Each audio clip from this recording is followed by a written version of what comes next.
Hey there, San Antonio. This is James at Patriot Dryer Vent Cleaning. I wanted to share this slow motion video with you. Number one, it's incredibly satisfying of a dryer vent being cleaned, and the background is the client's dryer actually broke.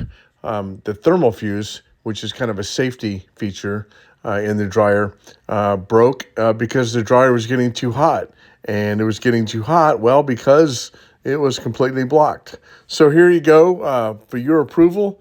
I submit this slow motion video that's, like I said, incredibly satisfying. You need to have the dryer vent cleaned every single year.